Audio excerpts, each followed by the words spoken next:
আজ আমাদের পশ্চিমবঙ্গে আমাদের প্রিয় দাদা শুভেন্দু অধিকারী আজকে আমাদের মুখ্যমন্ত্রী। তো সেজন্য আমরা সবাই খুব খুশি এবং গর্বিত। আর মেয়ে হিসাবে বা মেয়েরা আমরা সবাই খুব একটা খুশি বা গর্বিত যে উনি বিশেষ করে কিছু বিশেষ মহিলাদের জন্য যে ভাতার ব্যবস্থা করেছেন ৩,০০০ টাকার, সেটা সত্যি আমাদের গ্রাম বাংলার মেয়েদের খুবই দরকার। কিন্তু এটুকু বলবো আপনার কাছে, আমার একটা অনুরোধ দাদা ভাইয়ের কাছে, যে একটু সার্ভে করে দেখে নেওয়া দরকার যে যারা সরকারি চাকরি করেন, যারা ব্যবসা করেন, বা যারা যে সমস্ত মেয়েরা নিজেরা প্রতিষ্ঠিত, তারা যেন এই ভাতার আওতার মধ্যে না আসেন। যাদের প্রকৃত প্রয়োজন তারাই যেন এই ৩,০০০ টাকার ভাতাটা পান। আর একটা যে আপনি ব্যবস্থা করেছেন যে সরকারি বাসে মহিলাদের ফ্রি ব্যবস্থা করে দিয়েছেন, সেটা সত্যি খুব ভালো। খুবই মানে এটা মেয়েদের কাছে একটা ভালো জিনিস। কিন্তু তবুও সেখানেও আমার মনে হয় যারা অনেক মেয়েরা রয়েছেন যারা সরকারি চাকরি করেন, যারা প্রত্যেক দিন কাজের মধ্যে বেরোন, তো যাদের নিজস্ব রোজগার আছে, যারা সমাজে প্রতিষ্ঠিত, তো তারা যাতে সরকারি বাসের এই সুবিধাটা না পায়, তো তারা যাতে নিজেরা নিজেদের টিকিট কেটেই তাদের গন্তব্যে পৌঁছায়, তো সেই ব্যাপারগুলোকে যদি একটু দেখে নেওয়া হয় তাহলে আমার মনে হয় যে আমাদের যারা সত্যিকারের মহিলা, যাদের এই ব্যবস্থাগুলো দরকার, তাহলে তারা খুব উপকৃত হবে।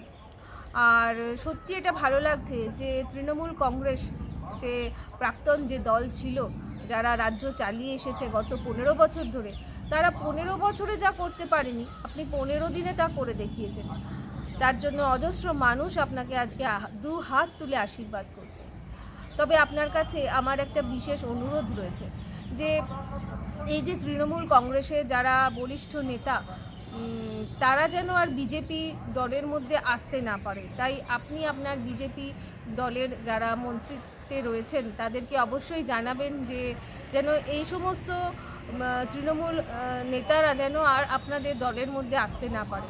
কারণ আপনারা একটা সুন্দর রাজ্য তৈরি করার চেষ্টা করছেন, সেখানে আবার যদি এরা আসে তাহলে আবার গুন্ডারাজ, তোলাবাজি, আবার বিভিন্ন ধরনের অপমানজনক পরিস্থিতি, নারীদের উপর অত্যাচার, গুন্ডামি, সমস্ত কিছু বেড়ে যাবে। আর আপনার এই রাজত্বে আমরা আজকে সত্যি মানে আপনার কাজকর্মে আমরা খুবই খুশি। এবং আগামী দিনে আমাদের প্রিয় অভিনেতা মিঠুন চক্রবর্তী যেটা বলেছেন যে সোনার বাংলা তৈরি করার কথা, সোনার রাজ্য তৈরি করার কথা, আমরা আশা রাখি আমরা সেভাবেই আপনার হাত ধরে আমরা এই সোনার রাজ্যে থাকতে পারবো। সোনার বাংলা তৈরি হবে, যেখানে একটা ভালো আইন থাকবে, প্রশাসন থাকবে, মেয়েদের সুরক্ষা থাকবে, যেখানে শিক্ষা থাকবে, প্রতিষ্ঠা থাকবে, সম্মান থাকবে। আর আপনার হাত ধরেই আমরা সেই জায়গাটাতে পৌঁছাতে পারবো।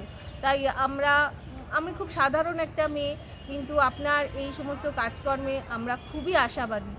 আর একটা হচ্ছে যে আপনাকে তো আমরা দীর্ঘদিন দেখেছি, আপনার রাজনৈতিক জীবন আমরা দেখেছি, খুব কাছ থেকে দেখেছি, আপনার বাবা মার পীড়ন দেখেছি, তাদের উপর তাদের সহ্য করার ক্ষমতা দেখেছি, আর আপনার ক্ষমতা দেখেছি, এবং লড়াই করার যে একটা তাগিদ সেটাও দেখেছি, যে আপনি কঠোর পরিশ্রম করে আজকে এই জায়গায় এসেছেন।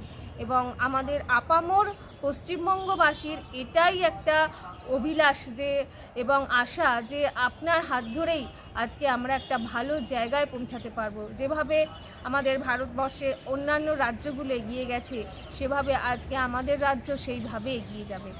তাই আপনার কাছে আমার আরেকটা অনুরোধ, যে এই যে সমস্ত পৌরসভার যারা কাউন্সিলর রয়েছেন, 15 বছর ধরে যারা রাজ করে এসেছেন, তাদের সমস্ত সম্পত্তি, তাদের বেআইনি যত যা কিছু রয়েছে, সমস্ত কিছু একটুখানি আপনি সেটাকে ভালোভাবে দেখুন, যে সেখান থেকে তাদেরকে সরিয়ে দিন। কারণ তারা যা লুট করেছে, তারা যা শোষণ করেছে, সেখান থেকে তাদেরকে শাস্তির ব্যবস্থা করুন।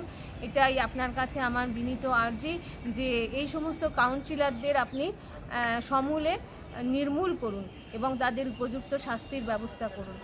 আর আপনার রাজ্যে আমরা চাই যে আমরা আরও সুখে এবং শান্তিতে থাকব, এবং এটা আমাদের রাজ্য। আপনার হাত ধরে আমরা সবাই ভালো থাকব। নমস্কার।